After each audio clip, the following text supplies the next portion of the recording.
de consumo, sino también que debe haber una mejora en la distribución del ingreso dentro de la población, tiene que haber una mejor cobertura y calidad de la educación, no solamente cobertura, sino calidad en la educación. Tiene que haber niveles altos de estándares de salud y nutrición, una buena calidad nutritiva, los niveles de pobreza tienen que ser bajos, y tiene que tratar de haber mayor nivel de igualdad de oportunidades, ¿no? Pero igualdad de oportunidades hacia arriba, que todos tengan mejores aptitudes y capacidades, no hacia abajo, ¿no? Lógico. Bien, después es interesante ver que la teoría del desarrollo ha tenido distintas variantes. Desde la década del 50, que se empezó a estudiar el concepto de desarrollo, en adelante. En los 50 primero se pensaba que el desarrollo económico estaba relacionado principalmente con el crecimiento económico de los países y la industrialización. Recuerden, cuando ustedes vieron historia con nuestro país, en ese momento se pensaba que la industrialización era el mejor camino para que un país se industrializara, ¿no? Ese es un concepto de la década de los 50, bastante viejo para nuestra actualidad. Y entonces el ser humano era considerado dentro de ese modelo como un factor más dentro del nivel de producción, y era un medio para alcanzar el crecimiento, ¿no? El principal indicador que había de desarrollo era el PBI del país dividido la cantidad de habitantes, o sea, el PBI per cápita.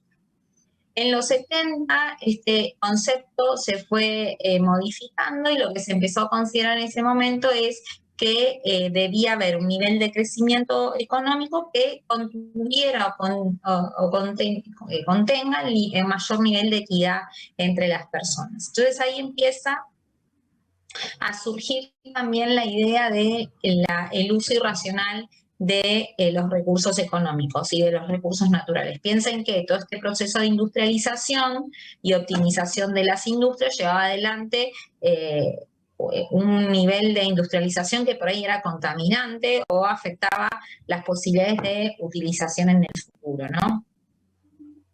Entonces, después, en los 80 y en los 90, empiezan a surgir nuevos modelos de crecimiento, y principalmente en todo lo que son los países en vías de desarrollo, hay problemas de consistencia macroeconómicos, principalmente de problemas de deuda y problemas de inflación. Entonces es necesario que haya programas de estabilización que contuvieran la inflación, y también de contener el déficit fiscal y limitar el ajuste económico. Estos procesos llevaron a que estos países empezaron a tener mayores niveles de pobreza, de desigualdad, de exclusión del mercado y también de deterioro del medio ambiente en casi todos los países en vías de desarrollo. Bueno, a lo largo de los años vamos a hacer un breve raconto de cómo es la teoría del crecimiento económico. La idea del crecimiento económico especialmente surge en el siglo XIX, XVIII, XIX, cuando empieza a surgir la revolución industrial, y ahí se empieza a ver que hay países que tienen un mayor nivel de crecimiento que otros, ¿no? Y el nivel de crecimiento principalmente de estos países estaba limitado por la disponibilidad de los factores productivos. Y a su vez, a medida que aumentaba la producción, lo que se empezaba a ver es que había rendimientos marginales en la producción, o sea que cada vez que se incrementaba recursos naturales o se utilizaba más intensivamente un factor productivo, esto iba a hacer disminuir el nivel de producto. Esto iba a llevar a que la economía llegara a lo que la ciencia denominada un estado estacionario.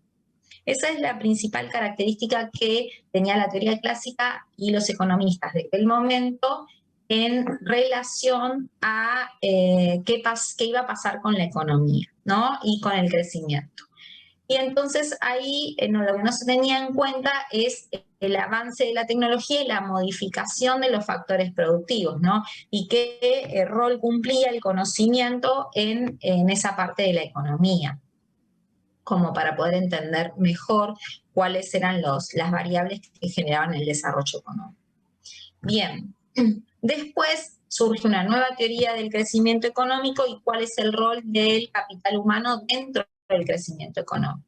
Entonces hay muchos estudios empíricos, o sea, de la realidad, que demostraron que la acumulación de capital no es suficiente para que haya desarrollo económico, y también se empezó a pensar que hay otras características de las cuales es importante para que haya mayor nivel de crecimiento económico, y era el aumento de capital físico y también la absorción que tenía cada uno de los países de los avances tecnológicos o de las nuevas tecnologías por parte de sus trabajadores dentro de las empresas. Entonces se empezó a reforzar el interés por el capital humano, o sea, por los recursos humanos, y de esa forma salirse del estado estacionario que presentaba la economía, ¿no? Entonces, por veces el ahorro tenía un rol importante, pero lo que era importante también es el rol que tenía el capital humano dentro de la producción. Entonces, no solamente estaba limitado a los rendimientos decrecientes de la producción y la utilización intensiva de un factor productivo. Después hay un modelo, el más conocido de los modelos neoclásicos de crecimiento económico, que es el modelo de Solow. Solow es un economista que se preocupó principalmente por las teorías del crecimiento económico y por tratar de explicar cuál era la relación entre la producción y la dotación de capital y de trabajadores. Entonces él suponía que había un nivel de rendimiento decreciente de la producción en competencia perfecta. Ustedes recuerden que muchos economistas piensan que el mejor estado de los mercados es el de competencia perfecta, donde todas las empresas van a poder competir, ¿no? Y que van a poder absorber de una u otra los beneficios que se obtienen. Entonces, la tecnología no evolucionaba a través del tiempo. Esta era una de las observaciones que tenía Solow en su modelo. Entonces, esto produce el supuesto de que en competencia perfecta todos los mercados eliminaban las potenciales ganancias que iban a tener de la tecnología. Y por lo cual tampoco existían en ese sentido incentivos a que las empresas trataran de invertir en tecnología o en recursos para esa inversión. Ahí tienen el modelo de Solow. El modelo de Solow entonces es un modelo que relaciona producto, consumo e inversión. En un lado tienen cuál es la respuesta de la productividad por trabajador y el ingreso, y en el eje de las abscisas van a tener el capital por trabajador. Y ahí van a tener dos curvas. La primera es la función de producción y la segunda es específicamente el nivel de productividad por trabajador. La I, recuerden que es el nivel de ingreso, C es la función de consumo y es la inversión, ¿no? Y ahí van a tener la dotación de capital fijo. Bien, partí así. Entonces el modelo de Solow tenía tres supuestos básicos. La primera, que la población y la fuerza de trabajo crecían en una tasa proporcionalmente constante, y esto estaba determinado por cuestiones biológicas del ser humano, ¿no? Que iban aumentando la dotación de capital humano. Después, que el ahorro y la inversión eran una proporción que estaba fija y que dependía del nivel de producto, iba a ser constante, no se iba a modificar. Y que la tecnología se suponía que estaba afectada por dos coeficientes que eran constantes, uno en la fuerza de trabajo y el otro el capital. O sea que la tecnología iba a depender del hombre y de la inversión en capital que se hiciera. Bueno, este modelo también tenía una regla de oro. La regla de oro tenía tres premisas básicas. Uno es que la tasa de ahorro óptima es aquella donde el nivel de consumo es máximo. ¿Ven? Ahí vuelvo. Tienen una función de consumo, entonces el ahorro óptimo va a ser aquel que le permite obtener el mayor nivel de consumo. Bien, después el otro supuesto es que una tasa de ahorro menor es posible que haga que aumente. Si tenemos un menor nivel de ahorro, va a aumentar el nivel de consumo, pero al tener es posible que al aumentar el consumo, las empresas tengan que destinar mayor capacidad a la inversión para poder satisfacer ese mayor demanda de consumo, mayor capital y mayor producto. Por otra parte, si el nivel de ahorro era inferior, esto iba a implicar que haya mayor stock de capital y este ingreso iba a tener que ser destinado a la amortización de la mayor depreciación de capital, ¿no? Y esto no era posible destinarlo al consumo de las familias. Después hay un economista que se llamaba Sachs que se pregunta, ¿existe la tendencia de los países más pobres a crecer más rápido, de modo de que los países converjan, o sea, que todos tengan un nivel de crecimiento similar, con niveles de vida estándar entre todos los países, o sucede todo lo contrario? Dice, los países ricos cada vez se hacen más ricos y los pobres se hacen cada vez más pobres. Hay una brecha entre los países ricos y entre los países pobres que cada vez es más difícil que converjan, es la palabra que decía él, o que se achique. Eso es lo que se preguntaba Sachs en 1995.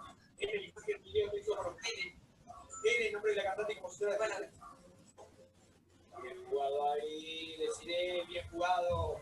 15 respuestas correctas. Bien ahí, Muy buena pelea de campeones. Bien ahí, Desiree. Yo no sé si ustedes escuchan una conversación, yo no logro distinguir. Después, Baumol en 1984 hablaba de la convergencia que solo ocurre entre un grupo de países, el Club de los Países que convergen o de los convergentes, y solo son los países con un adecuado nivel de capital humano, que tienen un nivel específico de desarrollo, ¿no? Y entonces esto puede hacer que converjan las tecnologías, el modelo de desarrollo de cada uno de los países, y se hagan convergentes. Y él detecta que la clave en ese sentido está dada por la inversión que hagan cada uno de los países en recursos humanos, ¿no? La inversión o el gasto que hagan cada uno de los países en la mayor capacitación de los recursos humanos. Deciré, nos vamos a la T. Bueno, después tenemos, estas son teorías de crecimiento económico, después tenemos... Ya tenemos 18, todavía tenemos 3 segundos. Campeón, nos vamos a continuidad. Sí. ¿Listo? Sí. Nos vamos a continuidad entonces. No sé quién habla. Todos no están silenciados. Está Camacho, Ana, que está sin... Sí. Bueno, ahí volvamos. ¿Dónde está?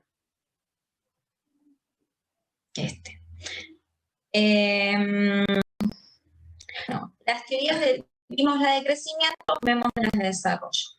Específicamente, uno de los principales economistas que habla en este sentido es Rostov, que hablaba de una serie de estadísticas sobre el comportamiento de los países capitalistas de Occidente, ¿no? Y él pudo descubrir una serie de etapas necesarias para que los países tuvieran desarrollo económico. Entonces él definía que la teoría de crecimiento de los países iba cumpliendo ciertas etapas desde el siglo XVIII en adelante y la primera etapa era la etapa de las sociedades más tradicionales. Después, la segunda etapa era condiciones previas para que se produzca el despegue de la economía. Tercera etapa, se produce el despegue, el crecimiento de la economía. Después ese crecimiento se hace más maduro y después, finalmente, el punto quinto es cuando las sociedades son sociedades de alto consumo. Esto refleja principalmente el crecimiento que se da en los países europeos, ¿no? A través de la revolución industrial y donde sus economías son cada vez más robustas y sostenibles en el tiempo. A ver. Después está el modelo de crecimiento de Harrod-Domar, que son dos economistas que tenían unas premisas metodológicas muy importantes, que primero hablaban que la economía se encontraba en equilibrio general. ¿Equilibrio general cuál es? Que no iba a haber tasas de desempleo, que no iban a haber grandes desequilibrios económicos, y había proporciones macroeconómicas que vinculaban el nivel de inversión con el nivel de ahorro, que hubiera equilibrio fiscal. ¿Qué quiere decir? Que el gobierno no gastara más de lo que no hubiera mayor nivel de gasto por parte del gobierno de lo que recauda, y que también los gobiernos no permitían que no existiera un déficit o un desequilibrio en el sector externo. Entonces, lo que se desprende de esta teoría básicamente es que cuanto más grande sea el Producto Nacional Bruto de un país, ese país va a ser más capaz de ahorrar, y por lo tanto también va a tener, si tiene ahorro, va a tener mayor capacidad de invertir. Y en ese sentido, si tiene mayor capacidad de inversión, va a tener mayor posibilidad de crecimiento. Esto es lo que decía el modelo de Harrod-Domar.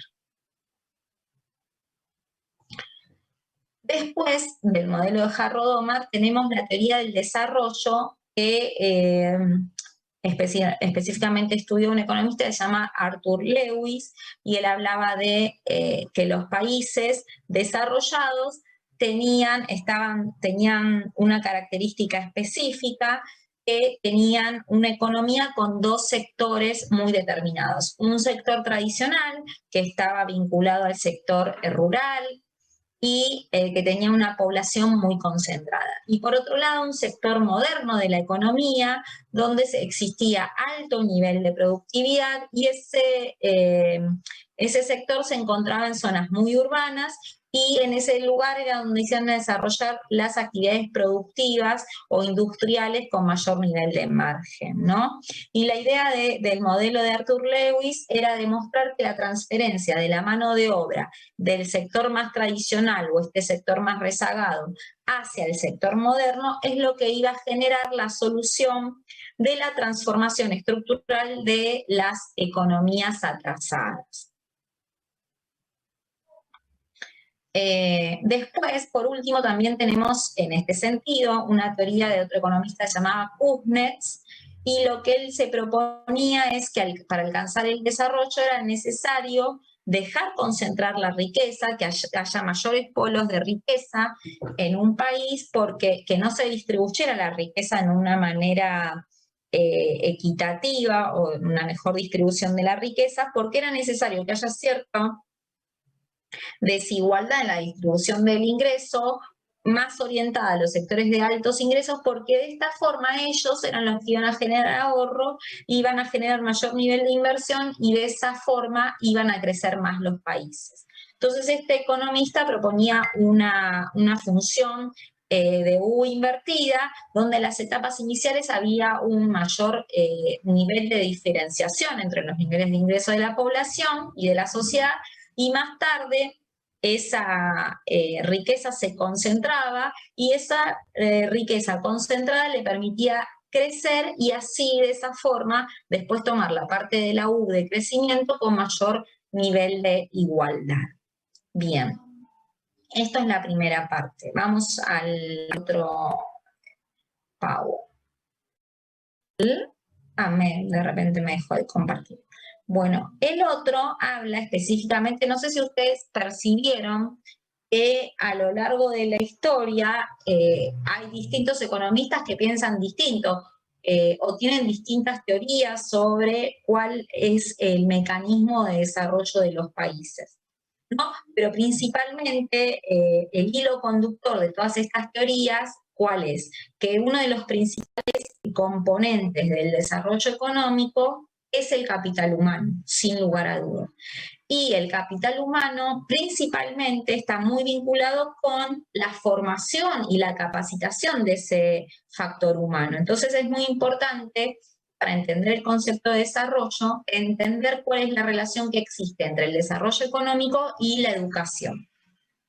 Y por eso armé el otro PPT que habla específicamente de la relación o la dimensión económica que tiene la educación dentro de la economía.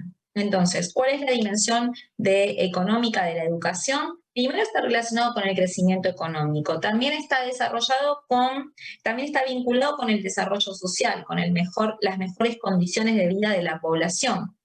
El acceso al sector productivo, mercado de trabajo. Cuanto más formado es un individuo, mayores condiciones tiene de conocimiento, mayor va a ser el acceso que tenga a un empleo de mayor calificación y mayor salario. También esto va a determinar la asignación de salarios y de puestos más calificados. También hay un rol del financiamiento y asignación de los recursos dentro de la sociedad. Si la sociedad es más formada, más capacitada, va a haber una igualación de los salarios. También hay que tener en cuenta que la educación tiene costos, y lo que hay que determinar es cuánto se va a gastar, quiénes van a pagar por esa educación o esa inversión y quiénes se van a beneficiar de esa inversión. Y también una distribución, cómo va a ser la distribución de los beneficios de la educación, ¿no? Cuál va a ser la relación entre pobreza y también equidad. Esas son las distintas dimensiones que tiene la educación dentro de la economía. Entonces acá volvemos a retomar el tema de la distinción que existe entre el crecimiento económico y el desarrollo. El crecimiento económico habla entonces en el largo plazo recuerden que hablamos de la producción de bienes y servicios, y el aumento de la producción en términos macroeconómicos viene definido principalmente por el nivel de ingresos, ¿se acuerdan? En términos reales. Esto es descontado el nivel de inflación. Y el desarrollo económico es un concepto mucho más amplio que habla del nivel de producción y de otros aspectos sumados a las condiciones de la población, mayor nivel de bienestar de la población, mejor calidad de vida, alimentación, salud, educación, vivienda, y a nociones más abstractas también, ahí no lo puse, pero hay otros economistas que hablan. Hay un economista muy importante que se llama Amartya Sen, que ganó el Premio Nobel de Economía, que habla de que el desarrollo se alcanza cuando se desarrollan las libertades de los individuos, las libertades políticas, la seguridad también social y la seguridad de poder vivir en un país sin ningún tipo de riesgo, ¿no? Bueno, esos son los países como más avanzados. Entonces, ¿qué determina la tasa de crecimiento de una economía a través del tiempo? ¿Por qué unos países crecen más que otros? Y ahí nosotros recién habíamos visto que había unas teorías que eran clásicas, que eran los modelos de los economistas Harrod-Domar, el modelo neoclásico, y las teorías del crecimiento endógeno. Las teorías del crecimiento endógeno son aquellas teorías que están basadas en que el crecimiento está dentro de la población y va a depender de las capacidades que tienen de los recursos físicos y humanos para desarrollarse. Y el objetivo va a ser el uso eficiente de esos recursos. Todos estos modelos están desarrollados matemáticamente y hacen un análisis econométrico de la relación de variables. Entonces, algunos de estos modelos dan respuestas generales, otros dan respuestas particulares. Algunos modelos tienen indicadores muy agregados, muy agrupados, y otros tienen indicadores más desagregados. Algunos son modelos más simples y otros son modelos más complejos. Las teorías clásicas. Nosotros vimos que al principio de la economía, de la revolución industrial, ¿qué habíamos hablado? Del estado estacionario. Este estado estacionario estaba desarrollado principalmente por la visión económica de dos economistas, uno es Adam Smith, que es el padre de la economía, que hará el desarrollo de los países relacionado a los mercados, y otro es Robert Malthus, que específicamente de qué hablaba Malthus, que iba a haber límites en el nivel de crecimiento de la economía porque la población crecía a niveles exponenciales, en cambio los recursos crecían a niveles aritméticos. Entonces eso iba a dar problemas de sostenimiento de la economía. Bueno, sin embargo, la teoría que predijo Malthus no fue así porque la economía incorporó nuevos avances tecnológicos que permitieron utilizar los recursos y transformarlos y de esa forma crecer. Los economistas clásicos hablaban principalmente de la ley de rendimientos decrecientes. Y ahí tienen una tabla que nosotros vimos al principio de la materia, ¿se acuerdan que relacionaban las tablas de producto? Bueno, y ahí habla de producto marginal. Primeros economistas, Smith y Malthus. Segundos economistas, segundos en el desarrollo de la teoría económica, ¿no? Ricardo y Marx. Entonces estos tenían un enfoque más centrado en el desarrollo industrial, donde el capital... ¿Estoy compartiendo pantalla? No. No, ¿no? No me dijeron. ¿O sí? Estaba hablando muy convencida. Ay, bien. A ver, acá hay un chico que levantó la mano. Leonardo... A ver. No logro verlo.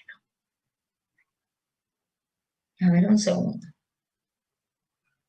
Uno de ustedes levantó la mano. Leonardo. Perfecto. Está muy bien. Yo por eso siempre ahora aprendí a subírselos para que ustedes me sigan. Leonardo, ahí levantaste la mano, ¿me querés decir algo?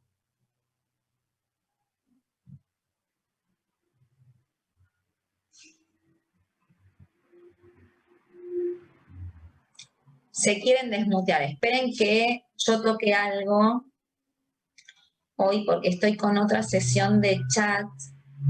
A ver, espérenme un segundo. Aló. A ver, ahora se pueden desmutear. Ahora sí. Ahora sí, los tenía mudos. Yo digo, están recallados. No nos quiere escuchar, profe. Ah. No, fue así. ¿Por qué cambié la sesión de Zoom? Y entonces dije, están reconcentrados. Bueno, vamos a seguir que nos faltan bastante. Bueno, esperen que pongo el Power de nuevo para compartirlo. Sí, lo tienen en el capítulo por las dudas, en el último capítulo del libro que habla de crecimiento económico y desarrollo. Tienen todos los modelos estos que estamos viendo ahora. ¿No hacer algún repaso, nada? Sí, primero tenemos que terminar de ver esto y después vemos el repaso.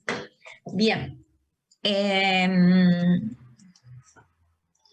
¿Qué decía Ricardo y qué decía Marx en este sentido?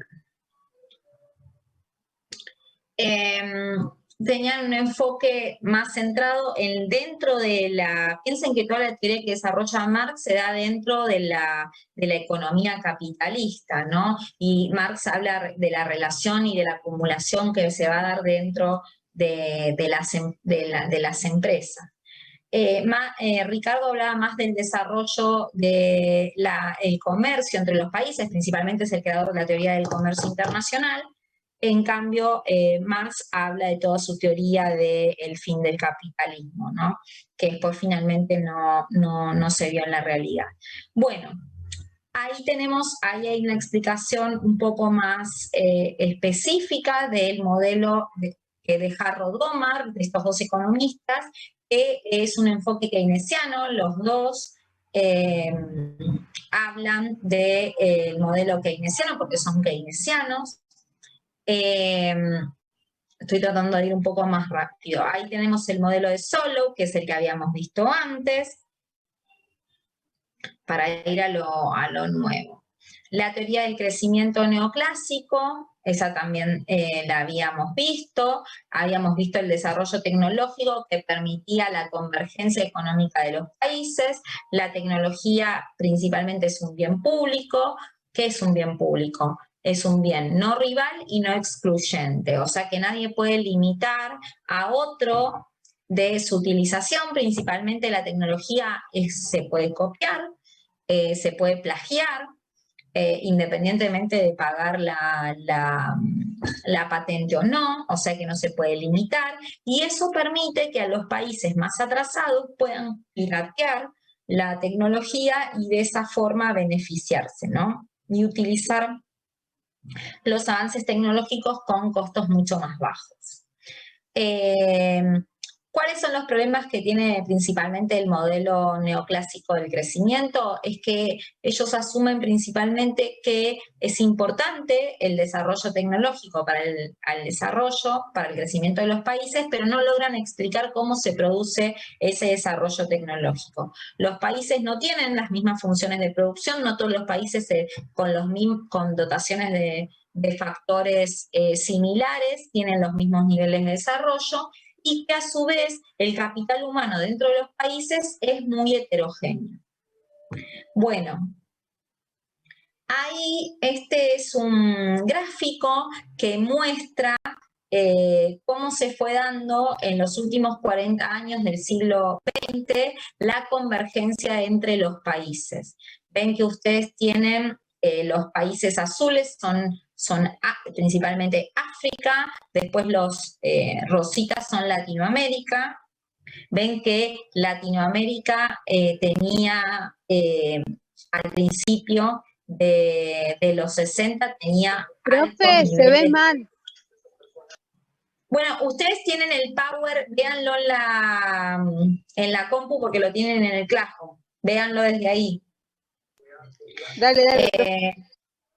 Y tienen los países latinoamericanos tenían primero más altas tasas de desarrollo, después fueron decreciendo. Los países europeos también primero tienen altas tasas de desarrollo económico y luego tienden a caer, y eso fue lo que fue mostrando cierta convergencia. Y fíjense que los países, los tigres asiáticos, que son los países con nuevos avances tecnológicos, como por allá arriba ven los puntos azules, muestran altas tasas de crecimiento.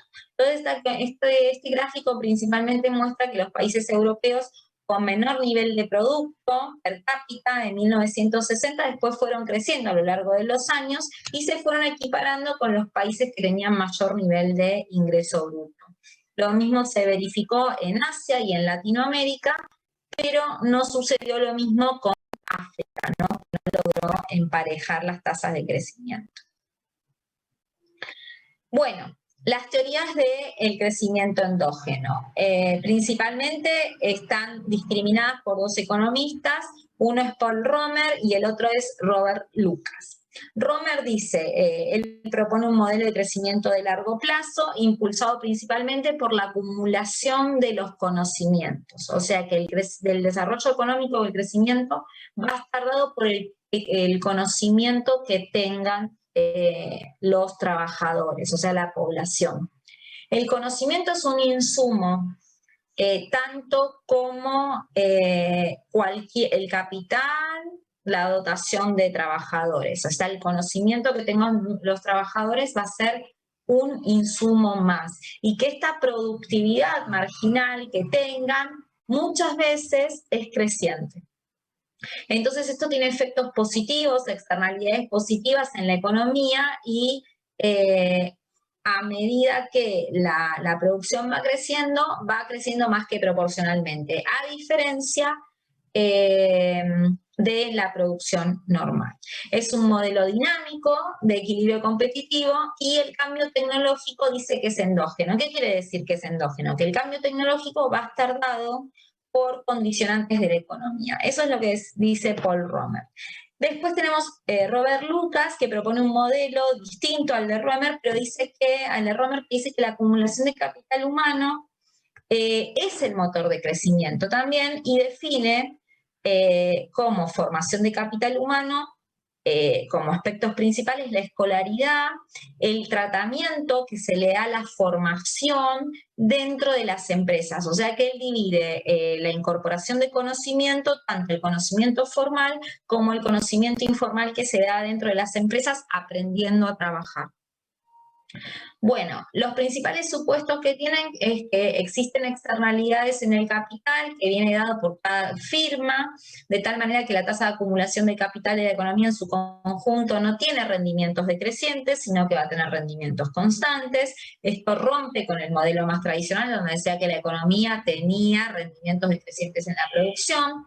Se puede esperar también que el capital de forma genérica y no simplemente como la acumulación de los equipos productivos, entonces se asume la existencia de capital físico, humano y de conocimientos. Entonces divide físico, capital físico, humano, la L que nosotros veíamos antes, y también la capacidad que tengan esos trabajadores.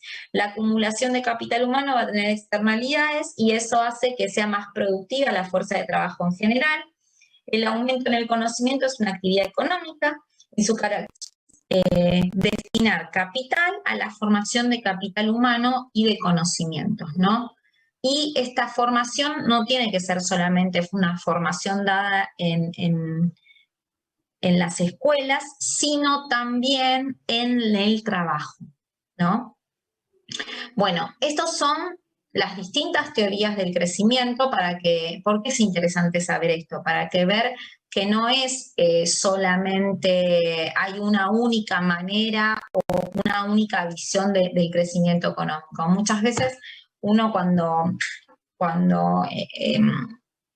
se habla de cómo crecen los países, bueno, no está muy claro el por qué los países crecen o no. Ven que hay distintas teorías y todavía no hay ninguna que pueda explicar por qué algunos países, o sea, puede haber correlaciones que determinen ciertos rasgos de los países que han llevado que crezcan. Por ejemplo, los países obviamente que mayor nivel de crecimiento tienen son aquellos que tienen mayor nivel de capital humano, pero ¿cómo formamos ese capital humano? Eso todavía está por verse. Entonces, ¿qué provoca el crecimiento económico? ¿Cuál es el factor impulsor de ese crecimiento económico? Son varios. Profe, Sí. perdón, ¿está compartiendo manuales para formación básica en economía de salud? ¿Puede ser? ¿No estábamos en otro No, Power? eso es otra clase que doy, que no es la de acá. Yo ahora estoy en mi compu de otra cosa, esperen que lo vuelvo esperen que lo vuelvo a compartir. A ver, a ver.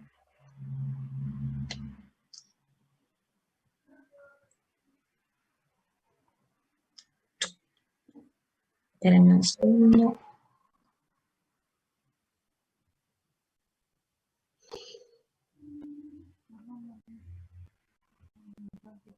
¿Ahora? Sí, ahora sí. Muy bien. Estaba yo lo veía pero bueno, ustedes veían el otro. Bien, entonces estábamos con esto de qué resultados se obtienen de las investigaciones, si son los datos concluyentes, cuáles son las correlaciones, o sea, las relaciones entre las distintas variables. Y bueno, lo que sí es claro que hay un gran debate sobre todas estas teorías y se está tratando de buscar la relación. Que es importante tener recursos naturales, sí, pero que ese ha sido un factor que ha quedado atrás en las teorías más antiguas. También el ahorro y su efecto en el incremento del capital físico, el capital humano y el progreso tecnológico han pasado a ser factores más decisivos dentro del crecimiento económico. ¿Qué quiere decir? Antes se le daba mayor ponderación a los recursos físicos que tenían los países para el crecimiento, sin embargo, ahora se le daba más valor a aquellos aspectos que están más relacionados a las capacidades de los humanos, ¿no? A la capacidad del ahorro, de generar progreso, a la capacidad de aumentar las aptitudes y las habilidades y las calificaciones de las personas. Entonces, ahí es importante vincular la educación y el crecimiento económico. Entonces, ¿qué plantea la teoría del capital humano? Que las habilidades, los conocimientos y los atributos similares afectan a la capacidad individual para realizar un trabajo productivo. Por lo tanto, esto es un valor económico. O sea, que la gente tenga habilidades, conocimientos y atributos tiene un valor que todavía es difícil de medir, pero es un valor en sí. Los gastos que son necesarios para aumentar las capacidades de las personas no tienen que ser vistos como un gasto, deben ser vistos como una inversión que realizan los países en eso. La educación, la experiencia, la capacitación, la alimentación, los cuidados que hay en la salud, las migraciones que se dan para aumentar las capacidades productivas de las personas, tienen que ser vistos como una inversión en capital humano.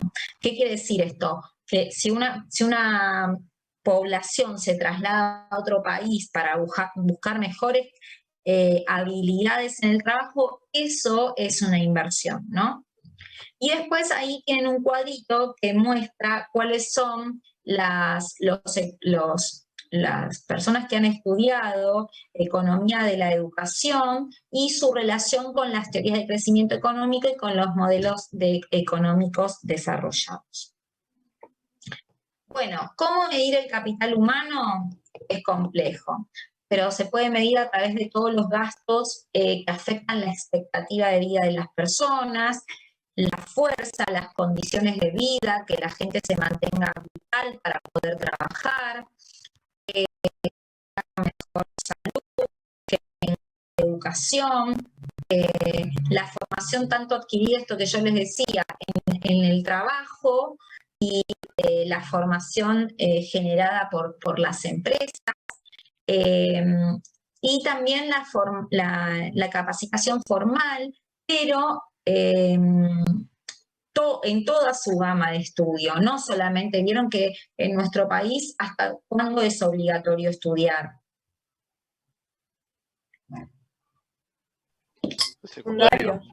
Es secundario. Bueno, lo que dice acá la teoría es que en realidad tiene que ser considerado todo. La educación formal tiene que estar incluida por un rango mucho más amplio que incluya las carreras de grado y las de posgrado. Los programas de estudio para adultos que están organizados por algunos programas de extensión. Vieron que la universidad tiene un montón de programas de extensión universitaria hacia la comunidad, hacia la gente que no está estudiando en la universidad, pero quiere seguir capacitándose. Vieron que hay cursos no sé, de software, de Excel, de liquidación de impuestos, de liquidación de sueldos, bueno. La emigración de los individuos y de las familias para ajustarse a otras oportunidades de trabajo. Nosotros en nuestro país vieron que vimos un montón y quizás no todos ustedes son inmigrantes de otros países que han venido acá a buscar mejores condiciones laborales, y hay también muchos argentinos que van a buscar mejores condiciones laborales hacia afuera porque tienen habilidades. El otro día yo estaba leyendo un artículo que decía que Argentina es uno de los países en América y en el mundo con mayor nivel en proporción a la población, mayor nivel de conocimientos en inglés que tiene nuestra población, que tiene un muy buen nivel, no solamente que conoce el inglés, sino que tiene un muy buen nivel de inglés. Esas son aptitudes que le sirven a la población para poder instalarse en otros lugares, ¿no? Bueno, ahí tienen un gráfico, un cuadro que les muestra las tasas de retorno de la inversión educativa, o sea, cuánto es lo que invertir en educación tiene un correlato en la economía.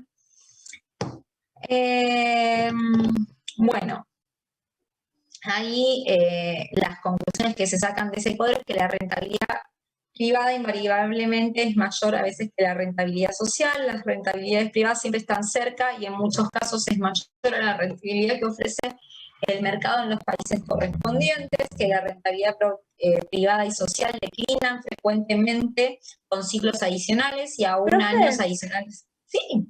Eso no, esa parte no la encuentro en el Classroom. Esa parte en el que ustedes tienen lo tienen abajo del cuadro. Ah, sí. Ahí ya está. Sí. Yo lo que pasa es que me pareció más claro después, pero después dije no se los vuelvo a subir porque ya lo tienen. Bueno, después que la rentabilidad privada y social suele ser más alta en los países de desarrollo que en los países en desarrollo que en los países desarrollados.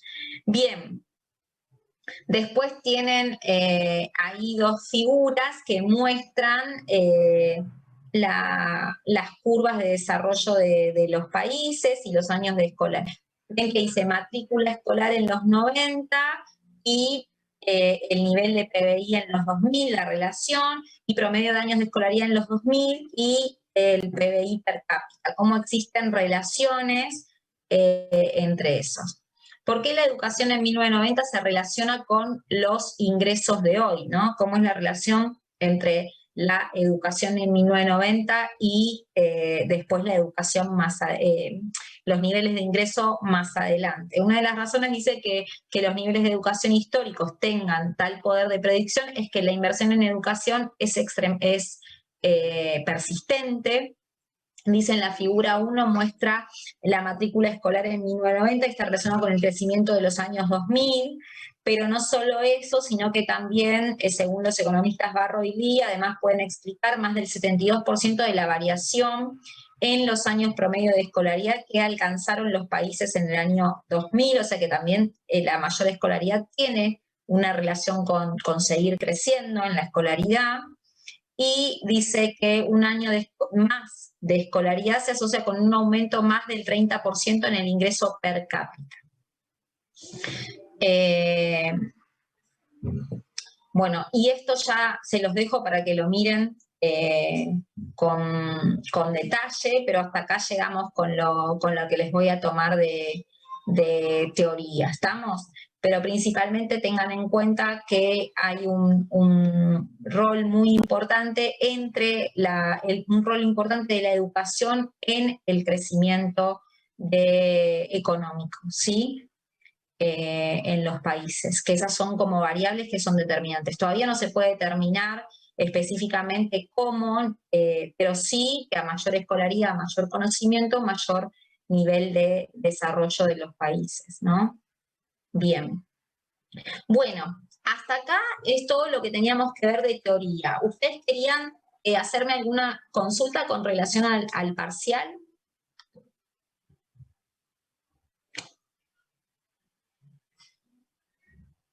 ¿Están silenciados o pueden hablar? Sí. ¿Cómo sería una pregunta de todo esto? Y, por ejemplo... ¿En conceptos o de aplicación? Porque, digamos, ahora lo que vimos es más que nada conceptual. No, por eso, ¿no? Preguntarles, ¿qué dice el modelo? Por ahí, ¿cuáles son las premisas del modelo Harrod-Doma? ¿O qué es el crecimiento? ¿O qué es el desarrollo? ¿Cuáles son, tal modelo y tal modelo son de desarrollo o son de crecimiento? O sea, ¿qué dice el modelo qué dice la opinión de Malthus? ¿Qué dice Romer? Esto es más de teoría. No, de nada. Profe, igual tengo una consulta. Por las dudas, si tienen alguna duda, por favor, miren el libro, el capítulo de crecimiento y desarrollo, ¿sí? Que habla de los factores determinantes del crecimiento, o cualquier duda que tengan está en el libro, ¿sí? Te hago una consulta, igualmente el desarrollo, sí. Lo que podés decir, crecimiento, desarrollo, Malthus, Romer, esos son directamente los tips de cada uno, no a desarrollar muy largo. No. Esto, chicos, ustedes, esto se estudia en la carrera de economía, hay dos materias, una que es crecimiento y otra que es desarrollo. Y es una materia única que uno estudia el desarrollo de todos estos modelos. Todos estos modelos son modelos matemáticos que se estudian unos en la materia de crecimiento y otros en la materia de desarrollo. Así que no les voy a pedir eso porque obviamente No, lo que ustedes sí tienen que saber es que hay modelos que se han estudiado y que tienen ciertas conclusiones. Por eso te decía las conclusiones de cada uno, o sea, como si fuese un cuadro que digamos, bueno, Claro, ustedes tienen que saber eso, que hay teorías, que se trabaja sobre eso en economía y que hay gente que estudia cómo los países se desarrollan y cómo crecen. Y que hay, que no es una, que no son cuestiones de se consume más, o sea, le distribuimos plata a la gente, no, hay teorías económicas basadas en eso. Ok, y una pregunta, de Johnny Becker va más o menos desde el 7 al 14, ¿no? Lo de hoy está en el 14. Ok. Sí. Bien. Bueno. Y que la educación, que es lo que ustedes invierten tanto tiempo y tanto esfuerzo, tiene implicancias. Por ejemplo, eso no llegamos a verlo, pero una de las preocupaciones de los países más avanzados es la tasa vegetativa inversa que tienen, donde tienen mayor cantidad de población grande en relación a la población joven. Entonces es un problema. Argentina tiene ventajas en ese sentido porque tiene mayor población, tiene una pirámide invertida, ¿no? Tiene mayor población joven que mayor población adulta. Sin embargo, eso se llama bono demográfico. El bono demográfico es como si fuera una ganancia que tiene el país, en vez de tener, Argentina tiene, en vez de tener recursos naturales como tenía en otra época, que lo sigue teniendo, ahora tiene un bono que tiene mucha población joven. Ahora, uno de los problemas que tiene que ser principal para el desarrollo económico del país es que esa población tiene que estar fuertemente capacitada. Porque si no, no te sirve tener población joven, pero no sabe trabajar, no tiene habilidades. Por eso está bien que la educación sea pública, por eso que está bien que se promueva la educación, que se formen, que tengan intereses, que cada vez estudien más, que terminen esta carrera y hagan otra, y así.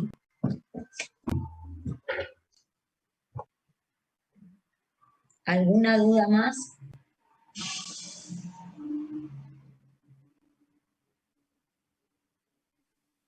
No, lo que pasa es que ya está todo, es un montón. Quedaron así. Yo estoy súper contenta porque la verdad que vimos un montón este cuatrimestre. Un montón, y yo sé que vos tus preguntas van a ser prácticas fáciles y no tan a desarrollar como dijiste, sino con... No, son cortitas, ¿vieron? 2, 3 renglones. 2, 3 renglones, nada muy... No sirve que les pregunte cosas largas, cortitas, que ustedes, como 2 o 3 preguntas cortitas de esos temas. Y Juan Pablo sí va a hacer ejercicios de los que ustedes vieron con ustedes, eso quédense tranquilos.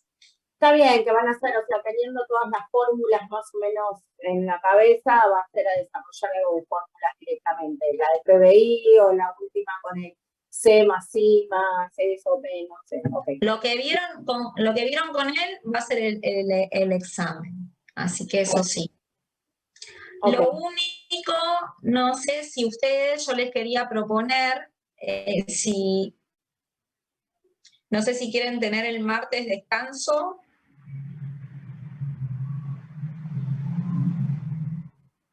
Propones. ¿Cómo el martes descanso, profe? ¿Cómo sería el descanso? No entiendo. Y pasarlo al viernes. Sí. Sería mejor. No. Sí, sería, bueno, no sé, sí, a mí me vendría mejor, bien. Si se puede. Pero bueno, si uno me dijo que no, yo ya no puedo, porque ya me comprometí con ustedes la fecha. Así que después se enojan. Yo se los quería proponer porque dije, bueno, por ahí. Por ahí estaba diciendo que no por otra cosa, profe. No sé si quiere volver a preguntarle. Bueno, pregunto de nuevo. Sí, por favor. Más tiempo. Pregunto de nuevo. Profe. Listo. ¿Está bien? Bueno. Entonces, el martes, Dios mediante, nos vemos. Entonces, ¿queda el martes el parcial? Sí, porque es lo que habíamos acordado a principio de año y en eso tengo que ser, yo si llegamos a acordar algo distinto entre todos, sí, pero bueno, si no, a mí me da lo mismo, total, pero bueno, digo, si ustedes querían, bueno. Está bien. El martes entonces 7:30. Profe, ¿sabe qué Antes pasa? nos vemos. Al Sí, sí, menos no, en no, mi no. caso, es que Te yo ya con- me pedí día de examen. Por eso, Si hubiese dicho la tranqui. semana pasada, hubiese sido mejor capaz para No, no, organizar en el trabajo. No, justamente, no corresponde. Por eso lo dejamos la fecha que te tomaste el día, quédate tranquilo. Buenísimo. Profe, entonces. más o menos qué tiempo tiene, o todavía no tienen tiempo. No, y calculo que va a ser 1 hora para que ustedes lo hagan tranquilos. Sí, sí. Perfecto, gracias. Y calculen que va a estar tipo 8 el examen. ¿Está? De 8 a 9. Nos Ok. conectamos igual, ¿no? Primeramente nos conectamos y después ustedes lo Claro, nos activan. conectamos, yo voy a estar conectada, así que nos conectamos y ustedes cualquier cosa, algún problema técnico que tengamos, bueno, ahí lo solucionamos en el momento con paciencia. Está bien, sí, porque mientras tomás lista o nos presentamos, que cargamos el DNI, esas cosas que van surgiendo. Ok. No, DNI lo voy a sacar, así no tienen problema, ya lo cargaron en el primero, ya está. Eso lo saco, así es más rápido. ¿Sí? Bueno, Bueno. tranqui, preguntas. Suerte. Tranqui con las preguntas. Tranqui, no, son si ustedes prestaron atención en lo que fuimos charlando todas las clases, no va a haber problema, quédense tranquilos, no van a tener ninguna dificultad. Bueno, dale. Bueno, los veo, Dios mediante, un cariño, estudien mucho. Gracias, buen fin. Chao, profe, gracias. Buen fin de, Hasta nos vemos. luego.